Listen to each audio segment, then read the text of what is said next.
మాట విని మేలు పొందండి అన్న అంశాన్ని ఈరోజు మనం ధ్యానం చేయబోతా ఉన్నాం. నయోమి రూతు మోయాబు దేశము నుంచి బెత్లెహేముకు వచ్చారు. యవలు కోతలు జరుగుతున్న సమయంలో వచ్చారు. అప్పుడు రూతు పరిగ ఏరుకుంటానికి అత్తగారి పర్మిషన్ తీసుకొని వెళ్ళి పరిగ ఏరుకుంటా ఉంది. అప్పుడు పొలం యొక్క యజమాని అయినటువంటి బోయాజు వచ్చాడు.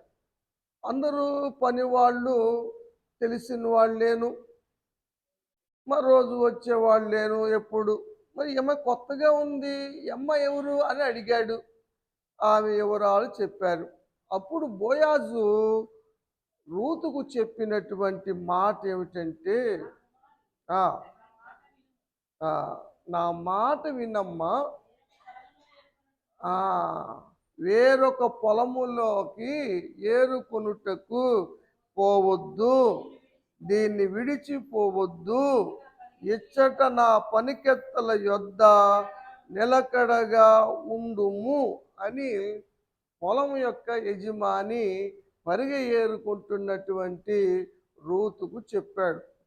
ఇప్పుడు పొలం యజమాని మాట వినాలా వద్దా? వినాలి. కూలి పనికి వెళ్ళే వాళ్ళు ముఠా మేస్త్రి మాట వినాలా వద్దా? ఏమ్మా, బిడ్డలైన వారు తల్లిదండ్రుల మాట వినాలా వద్దా? విద్యార్థులైన వారు టీచర్ యొక్క మాటలు వినాలా వద్దా? భక్తులైన వారు దేవుని మాట వినాలి. విశ్వాసులైన వారు దైవజను మాట వినాలి. ఈ మాటలు వింటేనే ప్రయోజనం, మేలు. వినపోతే ఏ ఉపయోగం లేదు. ఆ సత్యాన్ని మనం ఈరోజు ధ్యానం చేయబోతా ఉన్నాం. రూతు బోయాజు మాట విన్నదా లేదా? అందుకే మేలు పొందుకోగలిగింది. బోయాజు మాట వినకుండా ఉంటే, ఆమె ఎటుబడితే అటు వెళ్తే, బోయాజు రూతును వివాహం చేసుకునేవాడు కాదు. బంధు ధర్మము జరిగించవలసిన పని వచ్చేది కాదు. కాబట్టి బంధు ధర్మం కూడా జరిగించాడు, తను వివాహం చేసుకున్నాడు. ఎంత మేలు జరిగింది కదా. క్రీస్తు వంశావళిలోకి వచ్చింది. ఏ పొలములో అయితే ఆమె పరిగ ఏరుకుందో ఆ పొలాలన్నిటికీ యజమానురాలయ్యింది. దేవునికి స్తోత్రం. మాట వినటం వల్ల, వినకపోవటం వల్ల. కాబట్టి ప్రియమైన దేవుని బిడ్డలారా, మాట వినండి, మేలు పొందండి. మాట వినకపోతే మేలు పొందలేరు. ఆ సత్యాన్ని ఈరోజు మనం వాక్యంలో చూస్తూ ఉన్నాం. దేవుడు కూడా తన ప్రజలు తన మాట వినాలని ఆశపడతా ఉన్నారు, కోరుకుంటా ఉన్నారు. ఆసాపు రాస్తాడు 81వ కీర్తన 8వ వచనంలో, అయ్యో ఇశ్రాయేలు, నీవు నా మాట విననేడలా ఎంత మేలు. మాట వింటే మేలు. దేవుడు అదే కోరుకుంటున్నాడు. దేవుడు ఏం కోరుకుంటున్నాడంటే, దేవుని భక్తులు, పిల్లలు, దేవుని ప్రజలు దేవుని మాట వినాలని కోరుకుంటున్నాడు. విన్నారా? వింటున్నారా? లేదు. 78వ కీర్తన అంతా కూడా ఇశ్రాయేలు ప్రజల గురించే రాయబడింది. మొదటి వచనం చదువుదాం. దేవుడు చెబుతున్నాడు, నా ప్రజలు మీరు నా బోధ వినాలి కదా, నా విశ్వాసులు మీరు నా మాట మీరు వినాలి, నా నోటి మాటలకు చెవియొగ్గాలి. నేను అనను కానీ చాలామంది ఇటే చూడండి, నా వైపు చూసి వినండి, అటు ఇటు తిరగమాకండి అని చెప్తారు. ఎందుకంటే శ్రద్ధ కోసం, వినటం కోసం, ఏకాగ్రత కలగటం కోసం ఆ విధంగా చెబుతారు. మాట వినాలి. అయ్యో అంటే ఎంత బాధతో అన్న మాట. అయ్యో ఈ ప్రజలు నా మాట వినుట ఎంత మేలు, బోధకు చెవియొగ్గి నా నోటి మాటలకు చెవియొగ్గండి అని. అయినా వారు వినలేదు. ఏమ్మా, దేవుడు చెప్పిన మాటలేమో వినలేదు కానీ వీరికి కావలసిన అవసరాలన్నీ మాత్రం దేవుని అడుగుతానే ఉన్నారు. అధికంగా అడుగుతున్నారు, ఆశ తీరా అడుగుతున్నారు, మాటి మాటికి అడుగుతున్నారు, ప్రతి విషయంలో అడుగుతున్నారు. అంటే దేవుడు మాత్రము వీరి మాటలు వినాలి, వీరు మాత్రము దేవుడి మాటలు వినరు. దానివల్ల దేవునికి కోపం వచ్చింది. కోపము తెప్పించారు. ఏమ్మా, కోపము తెప్పించినట్టుగా దేవుని కోపం వారి మీదకి వచ్చింది. 106వ కీర్తనలో ఒక మాట చదువుదాం, 25వ వచనం. దేవుని మాట వినక సనుగుకొనిరి, విసుగుకొనిరి, విరోధంగా మాట్లాడిరి. దేవుని మాట అస్సలు వినలేదు. మనము మన జీవితంలో దేవుని నుంచే ఏది పొందుకోవాలన్నా, మన యోగక్షేమాలు, ఆయుష్ ఆరోగ్యాలు, స్థితిగతులు, కాలగతులు అన్నీ కూడా దేవుని వశంలో ఉన్నాయి. ఆయన మాట వినుకోకుండా ఏమి సాధించాలని, ఏమి పొందుకోవాలని ఆయన కోపం తెప్పిస్తే మన పనులు ఎలా జరుగుతాయి అని అనుకుంటున్నారు. దేవుని కోపం వచ్చింది. దేవుడు అన్నాడు, నశింపు చేస్తాను వీళ్ళని, అసలు వేస్ట్ వీళ్ళు అని దేవుని కోపం రగిలినప్పుడు ఇక్కడ ఒక మాట మనం చూస్తాం, 29వ వచనం. కోపము పుట్టించిరి, తెగులు వచ్చేసింది. ఫినెహాసు లేచి పరిహారము చేయగా ఆ తెగులు ఆగిపోయింది. దేవునికి కోపం వచ్చి ఏదైనా చేయబోతా ఉంటే పరిహారము చెల్లించేవాళ్ళు, దేవునికి అడ్డుపడేవాళ్ళు, దేవుని శాంతపరిచేవాళ్ళు ఎవరు? దేవుని సేవకులు. వారి మాట వినకపోతే అలాగా? రేపు ఏది చేయాలన్నా వాళ్ళు చెయ్యాలి, మంచి చేయాలన్నా, ఏది కార్యం జరిగించాలన్నా దైవజనులు వచ్చి నిలబడి చెయ్యాలి, పరిహారం వాళ్ళు చెయ్యాలి, పాప పరిహారాలు కూడా చెయ్యాలి, మరి దోషాలు కీడులు తొలగించాలి. ఇవన్నీ ఎలా చేస్తారు? 30వ వచనం.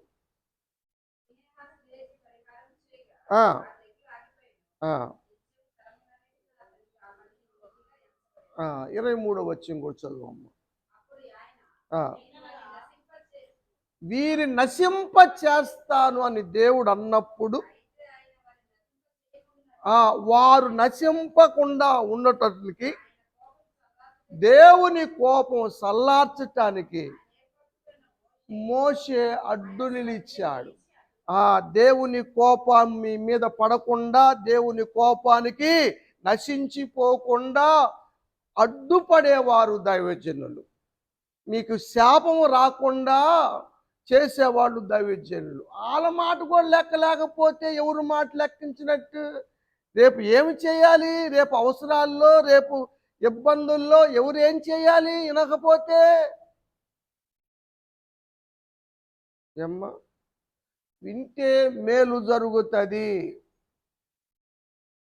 దేవుని మహాకృపను బట్టి, అబ్రహాము గారు చేసిన ప్రార్థనను బట్టి లోతును దేవుడు కాపాడాలని లోతు కుటుంబము లోతు తడువు చేస్తున్నా కూడా వారిని బలవంతంగా బయటికి లాక్కొచ్చి, ఇదిగో మీరు నశించిపోకుండా ఉండటము కోసము ఇదిగో ఆ పర్వతానికి మీరు తప్పించుకొని వెళ్ళమని దేవుడు చెప్పాడు.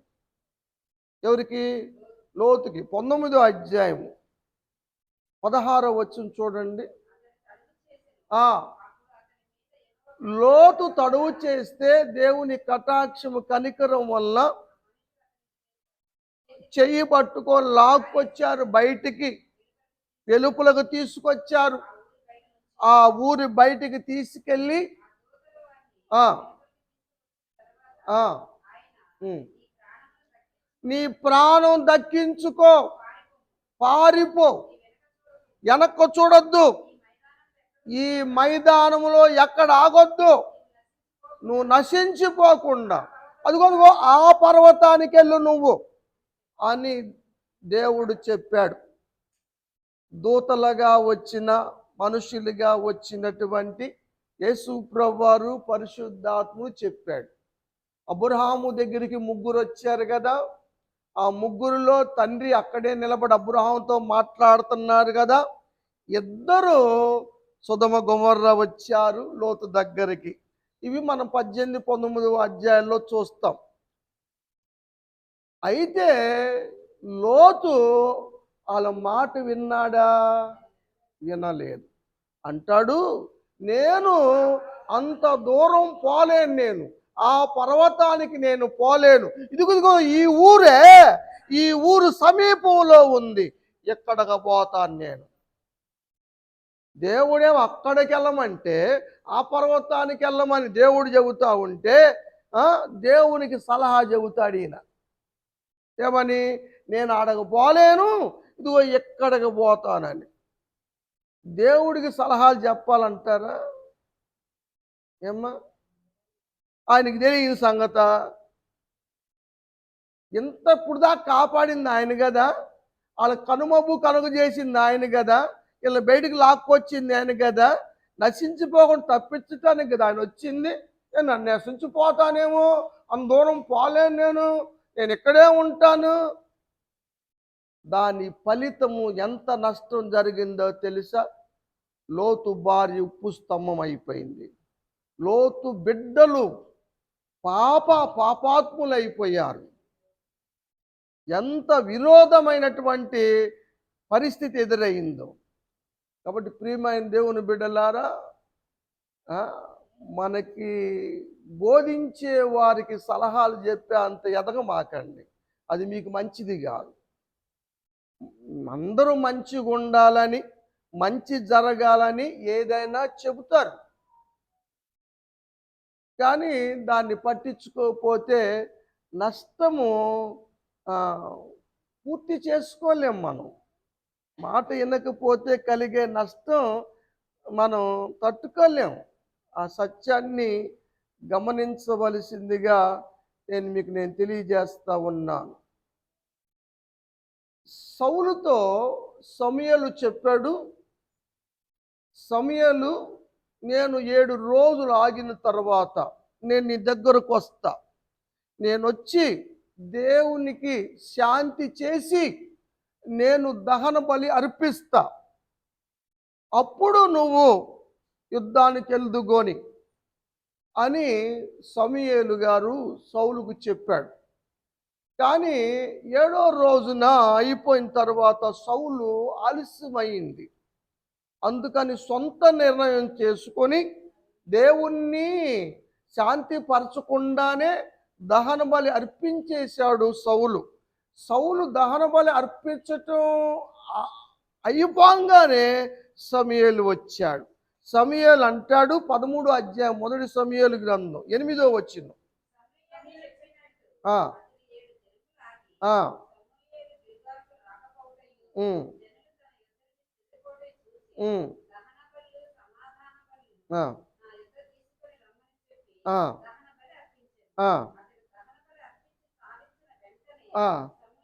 సమూయేలు వచ్చేసాడు.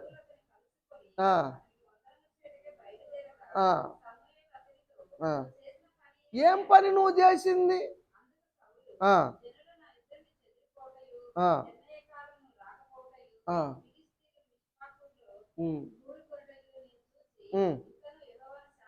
ఇక్కడ మాట చూడండి, దేవుణ్ణి శాంతి పరచకుండానే అర్పణ అర్పించటం, శాంతి చేయకపోతే వచ్చేటువంటి పరిస్థితి అర్థం కాలేదు.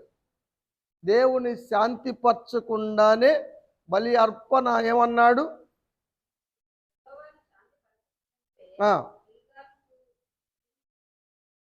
చదువు. నా అంతట నేను సాహసించి దహన బలి అర్పించి తిని. సొంత నిర్ణయాలు, సొంత తలంపులు, సొంతవి కదా, దైవికమైనవి దైవజనుల దగ్గర దొరుకుతాయి కదా. వాళ్ళ సలహాలు అడిగి, వీళ్ళ సలహాలు అడిగి, వాళ్ళ మాటల ప్రకారంగా చేసి నష్టపడ్డ వాళ్ళు చాలామంది తెలుసు నాకు. పేర్లు చెప్పట్లేదు కానీ ఏదైనా బైబుల్ పరంగా సమస్య వస్తే అడగవలసింది దైవజనుడిని. ఎందుకంటే దేవుని నడిపింపులో ఏది చెప్పాలన్నా దేవుని చిత్తంలో ఆయన చెబుతాడు. కానీ ఎవరో వాళ్ళని అడగటం, చేసేయటము, తీర్మానాలు చేసుకోవటం, శాపాలు తెచ్చుకోవటం.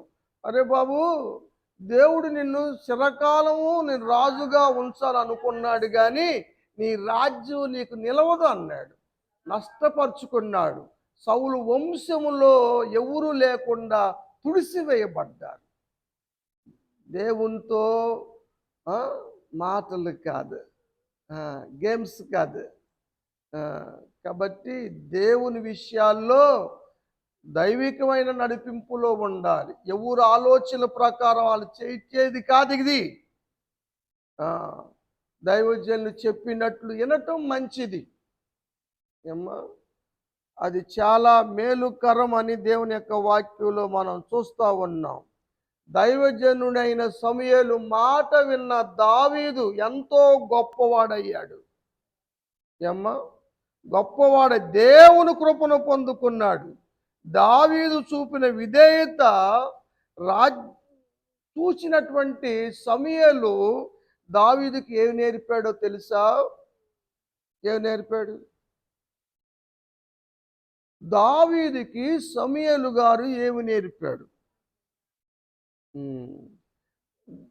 సమూయేలు ఒక గ్రంథము రాశాడు, రాజ్య పాలన గ్రంథం. రాజ్యాన్ని రాజు ఎలా పరిపాలించాలి, రాజు యొక్క విధులేంటి అన్న రాజ్య పరిపాలన గురించి గొర్రెలు కాసుకునే దావీదుకేం తెలుసు? ఆయన రాశాడు. 19వ అధ్యాయం చూడండి, 18వ వచనం.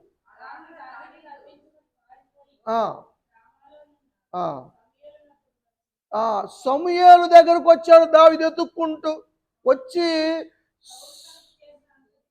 నన్ను ఈ విధంగా వెంటాడుతున్నాడండి, నేను ఎంత మంచి చేశాను మీకు తెలుసు కదా, నన్ను వెంటాడుతున్నాడని చెప్పి, ఇప్పుడు నేనున్నాను నీకండి, నా దగ్గరకు వచ్చావు నువ్వు, నేను నీకు అండగా ఉంటానని సమూయేలు దావీదు కలిసి నివసించారు.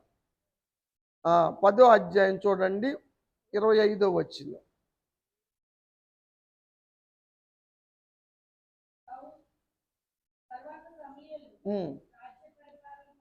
రాజ్య పరిపాలన పద్ధతిని జనులకు వినిపించటానికి ఒక గ్రంథాన్ని రాశాడు. ఆ గ్రంథాన్ని తర్వాత దావీదు వచ్చినప్పుడు నేర్పాడు. కాబట్టి 40 సంవత్సరాలు గొర్రెలు కాసుకున్న వ్యక్తి రాజ్య పరిపాలన చేశాడు కదా. ఎంత మేలు జరిగింది? సౌలు పట్ల ఏం జరిగింది? 15వ అధ్యాయం చూడండి, 35వ వచనం. సౌలు బ్రతికిన దినములన్నీ కూడా సౌలు దగ్గరికి వెళ్ళలేదు. ఇద్దరి మధ్య డీలింగ్స్ పోయినాయి. ఎందుకంటే నా మాట విన్నప్పుడు నేను ఎందుకు వెళ్ళలేదు అనుకున్నాడు ఆయన. కానీ మరి అభిషేకించింది ఆయనే కదా, రాజుగా చేసింది ఆయనే కదా, ఎవరు మాట విన్నా అనకపోయినా బాప్తీసం ఇచ్చింది నేనే కదా. కాబట్టి ప్రార్థన చేయాల్సి వచ్చింది. ఎందుకయ్యా నువ్వు బాధపడతావు అన్నాడు దేవుడు వచ్చి. నేనే వదిలేశాను వాళ్ళని, నేనే విసర్జించేశా. వదిలేయి, ఎంతకాలం ఏడుస్తావు వాళ్ళ కోసం? వాళ్ళు బాగుపడే రకం కాదు. ఆ విధంగా నష్టానికి దారి తీసబడ్డాయి కదా.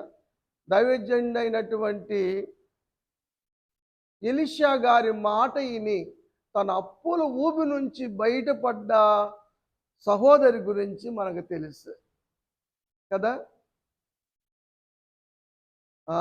దైవజనుల మాట వినటము మంచిది అన్న విషయాన్ని మనం చూస్తూ ఉన్నాం.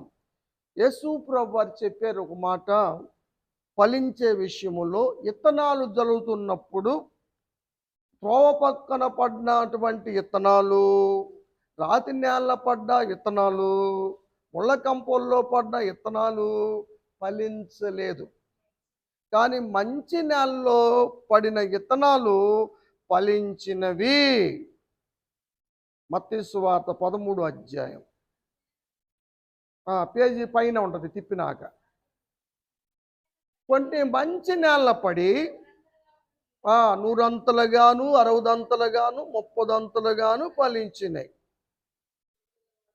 ఈ మాటలు ఎవరు వింటారు? లేవా? ఇదేమో ముసలి కోతి కథ కాదు కదా, నా గుండెకాయ చెట్టుకి తగిలిచ్చి వచ్చా అని చెప్పటానికి చెవులు తెచ్చారు కదా. సంఘానికి చెప్పిన హెచ్చరికల్లో గొప్ప హెచ్చరిక ప్రకటన గ్రంథంలో 7 సంఘాలకు కూడా రాయబడినటువంటి మాట. ఆత్మ చెప్పే సంగతులు వినాలి. యేసు ప్రభువు ఇక్కడ వాడారు మత్తయి సువార్తలో, చెవులు గలవాడు నా మాట వినును గాక. ఇంటే ఫలిస్తావు, ఇంటే అభివృద్ధి చెందుతావు, ఇంటే వర్ధిల్లుతావు. అది 30 60 100 వర్ధిల్లుతావు. వినకపోతే అణిసివేయబడతావు. ఇక లోక ముళ్ళ కంపలు ఎదక్కోకుండా ఏ విధంగా అణిచేస్తాయో ఆ విధంగా అణిసివేయబడతావు. రాతి నేలలో మొక్క ఏ విధంగా ఎండిపోద్దో ఆ విధంగా విశ్వాసులు ఎండిపోతారు. త్రోవ పక్కన ఉన్నవాడు సైతాన్ వచ్చి విత్తనాలు ఎత్తుకెళ్ళిపోతాడు. ఏముండదు, ఫలింపే లేదు. ఎప్పుడు ఎన్ని సంవత్సరాలైనా కూడా ఫలింపు లేదు, ఉండదు. వినండి, దేవుని మాట వింటే మేలు జరుగుతుంది అని దేవుని యొక్క వాక్యంలో మనం చూస్తూ ఉన్నాం కదా. ఒక మాట చెప్తాడు యేసు ప్రభువు వారు యోహాను సువార్తలో 8వ అధ్యాయము 47వ వచనం. దేవుని సంబంధి అయిన వాడు, దేవునికి స్తోత్రం. ఇంతకి మీరు ఎంతమంది దేవుని సంబంధులు ఉన్నారు?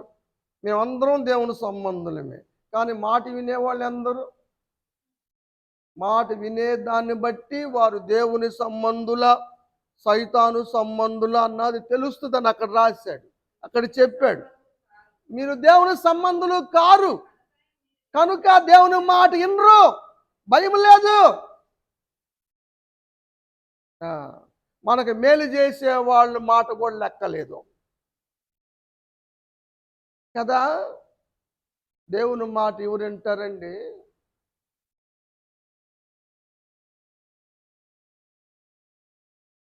పుట్టిన కాడి నుంచి పుటక గుడ్డి వాడిగా పుట్టాడు. వీడు గుడ్డివాడిగా పుట్టడానికి కారణము వీళ్ళమ్మ ఇల్లానా, లేకపోతే వీడా? అసలు ఆడు గుడ్డోడు అయితే ఆడు పాపం చేశాడా? వాళ్ళమ్మ నాన్న పాపం చేశారా? ఎవరు పాపం వల్ల ఈడు గుడ్డోడయ్యాడు అన్నది ప్రశ్న వేస్తున్నారు వాళ్ళు. అప్పుడు యేసు ప్రభు వారు చెప్పారు, ఈ గుడ్డోడు పాపం చేయలేదు, వాళ్ళ తల్లిదండ్రులు పాపం చేయలేదు. దేవుని కొన్ని కార్యాలు దేవుని మహిమార్థంగా వస్తాయి, కొన్ని తల్లిదండ్రులు చేసిన పాపాలను బట్టి వస్తాయి. ఏది ఎలా వస్తుంది అన్నది దేవుని చిత్తంలో జరుగుతాయి. దేవుడు అన్నాడు, యేసు ప్రభు వారు చెప్పారు, నీవు సిలోయాము కోనేటికెళ్ళి కళ్ళు కడుక్కోమని చెప్పాడు.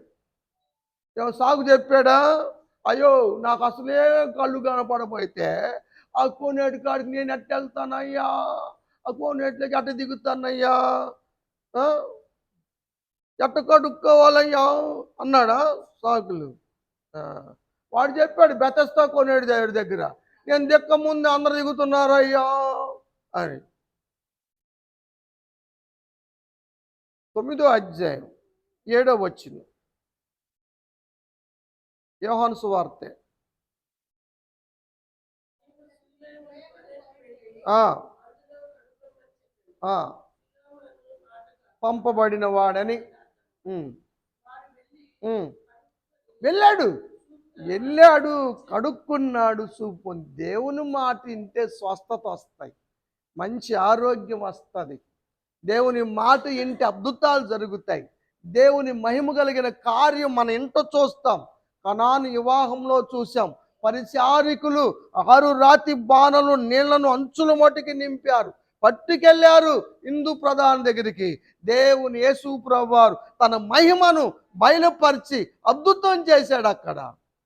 మాట వినటం వల్ల, వినకపోవటం వల్ల చాలా కుటుంబాల్లో అద్భుతాలు జరగటం లేదు, దేవుని మహిమ కలిగిన కార్యాలు జరగటం లేదంటే సరైన విధంగా దేవుని మాట వినటం లేదు.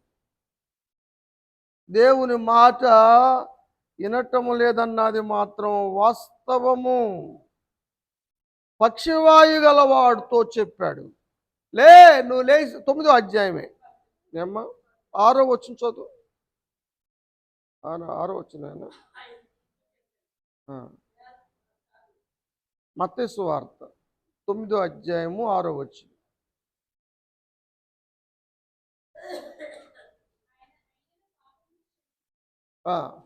పాపమును క్షమించే అధికారము మనుష్య కుమారుడిగా పుట్టిన యేసు ప్రభువు వారికి ఉందని చెప్పి పక్షి గలవాయంతో చెబుతున్నాడు, నువ్వు లేచి నీ మంచం ఎత్తుకొని వెళ్ళిపోమను. అయ్యా నన్ను మంచం మీద మోసుకొచ్చా, నేను ఎట్ట మోస్తాను అయ్యా అన్నాడా? సాకు చెప్పాడా? లేచాడగమంటే మా మంచం ఎత్తుకోమంటే మంచం ఎత్తుకున్నాడు, నడవరంటే నడిచింది.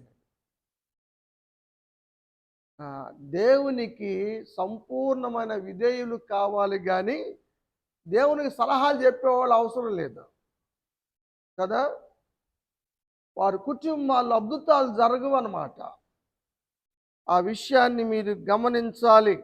అద్భుతాలు జరగాలంటే ఒక ఆడొచ్చే, అయ్యా నాకు నిత్య జీవం కావాలన్నాడు. యేసు ప్రభువు వారు వాడిని ప్రేమించి, నీకు వాడు కొదువుగా ఉందయ్యా, ఆజ్ఞలు పాటిస్తున్నావు, బాగానే ఉంది, అన్ని బాగానే ఉన్నాయి, నీకు ధనం ఎక్కువగా ఉంది, దాన్ని అమ్మి పేదలకు పెడితే నీకు పరలోక ధనం కలుగుతుంది. భూలోకంలో ధనం కాదు కావాల్సింది, పరలోక ధనం కావాలి. 19వ అధ్యాయం మత్తయి సువార్త 16వ వచనం చెప్తున్నాను నేను. నిత్య జీవం కావాలి నాకు, ఏ మంచి కార్యం చేయాలి?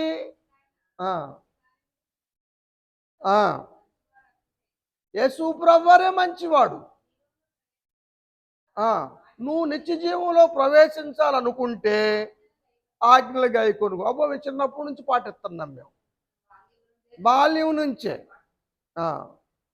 చదువు.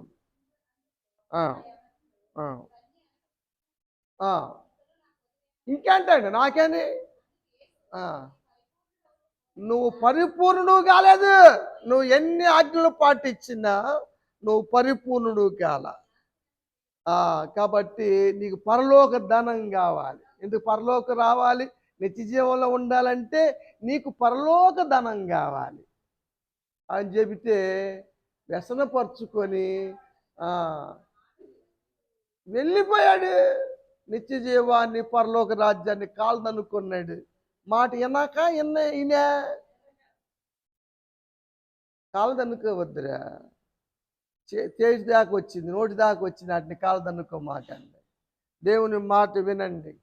దేవుడు ఎంత మంచిగా ప్రేమించాడు, ఎంత చక్కగా చేసి ఏదైనా తోటలో ఉంచాడు అమ్మ ఆదామని. విన్నారా మాట? ఎందుకు నెట్టేశాడు దేవుడు?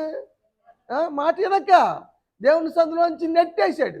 అన్ఫిట్రా మీరు వెళ్ళిపోండిరా అన్నాడు. ఇప్పుడు ఈ మాటే నమ్మకం లేదు, మీరు నమ్మకం పోగొట్టుకున్నారు. రేపు ఆ జీవవృక్ష ఫలం కూడా తింటారు. నా మాట విన్నారు మీరు? అది. కాబట్టి దేవుని మాట విన్న వాళ్ళు నా దగ్గర ఎందుకు, నా ఏదైనా తోటలో ఎందుకు అని దేవుడు బయటికి పంపించాడు. కాబట్టి ప్రియమైన దేవుని బిడ్డలారా, దేవుని మాట వినండిరా, మేలు జరుగుతాయి, అద్భుతాలు జరుగుతాయి, స్వస్థ కార్యాలు జరుగుతాయి, మహిమ కలిగిన కార్యం మీ ఇంటే చూస్తావురా. మీకు సమృద్ధి కలుగుతుంది, మీ సమస్యలు తీరుతాయి, మీ ఇబ్బందులు పోతాయి, మీ బిడ్డలు మంచి స్థిరపడతారు. దేవుని మాట వినకపోతే ఏమి జరగవమ్మా. ఇక నుంచైనా పాస్ట్ ఈజ్ పాస్ట్, గతం గదహ అనుకుంటే ఇక నుంచి ఇప్పుడు నుంచి అయినా సరే నా దేవుడు చెప్పిన ఈ మాట నుంచి అయినా, ఈ రోజు నుంచి అయినా, ఈ క్షణము నుంచి అయినా దేవుని మాట విని మేలు పొందండి. దేవుడి మాటలు ఆశీర్వదించి దీవించును గాక.